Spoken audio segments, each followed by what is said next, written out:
নমস্কার বন্ধুরা, আমার চ্যানেলে সবাইকে ওয়েলকাম জানিয়ে শুরু করছি আজকের নতুন পর্ব। আজকে একটু চেষ্টা করেছিলাম অনুষ্ঠান বাড়ির মতন পটল চিংড়ি বানানোর জন্য। তো শেষমেশ খুবই সুন্দর হয়েছিল, একদম পুরো অনুষ্ঠান বাড়ির মতনই হয়েছিল। চলুন তাহলে রেসিপিটা দেখে নিই। প্রথমে একটা মশলার মিশ্রণ বানিয়ে নেব। তার জন্য একটা বাটির মধ্যে নিয়ে নিচ্ছি 2 ইঞ্চি মাপের আদার টুকরো, 6 থেকে 7 কোয়া রসুন, একটা ছোট টমেটোর টুকরো, 4টে পাকা লঙ্কা। পাকা লঙ্কাটা নিয়েছি আমি রঙের জন্য। আর দিয়ে দেব 1.5 চা চামচ মতো গোটা জিরে। দিয়ে জল দিয়ে খুব ভালো মতো করে মিহি করে বেটে নেব। তারপর চলে আসব মেইন রান্নায়। তার জন্য একটা কড়াই নিয়ে ওতে নিয়ে নেব 4 টেবিল চামচ মতো সর্ষের তেল।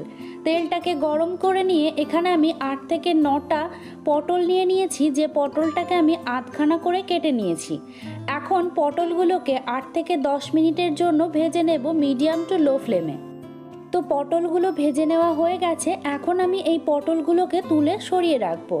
তারপর ওই তেলের মধ্যেই দিয়ে দেব 2টো মাঝারি আকারের আলুর টুকরো।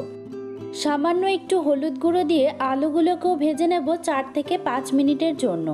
তো 4 থেকে 5 মিনিট পর আলুগুলো বেশ ভালো মতো করে ভাজা হয়ে গেছে। এখন আমি এই আলুগুলোকেও তুলে সরিয়ে রাখবো। তারপর ওই একই তেলের মধ্যে এখন আমি দিয়ে দিচ্ছি 100 গ্রাম চিংড়ি মাছ। চিংড়ি মাছটাকে নুন হলুদ দিয়ে ম্যারিনেট করা ছিল। আর এই মাছটাকে 2 মিনিটের জন্য মিডিয়াম ফ্লেমে ভেজে নেব, দিয়ে তুলে নেব।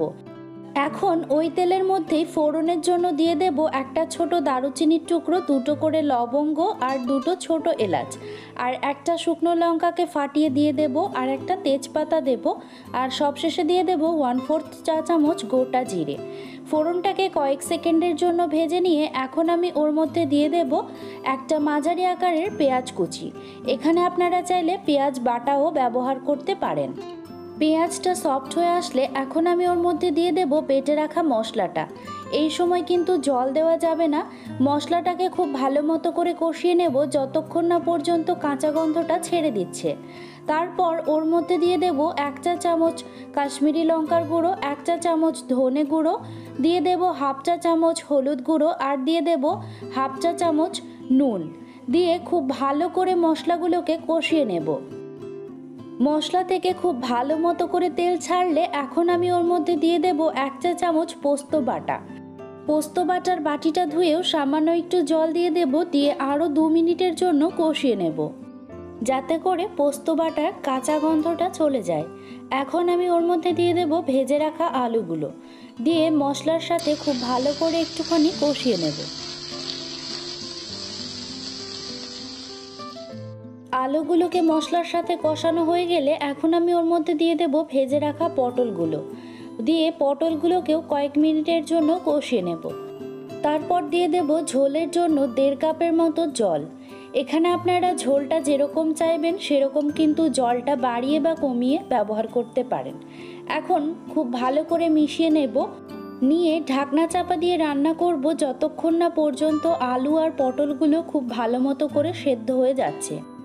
বেশ কিছুক্ষণ পর এখন আমি ঢাকনাটা তুলে নিচ্ছি আর একবার খুব ভালো করে মিশিয়ে নিচ্ছি। আর দেখতেই পাচ্ছেন আলু আর পটলগুলো কিন্তু খুব ভালো মতো করে সেদ্ধ হয়ে গেছে। এখন আমি ওর মধ্যে দিয়ে দেব ভেজে রাখা চিংড়ি মাছগুলো।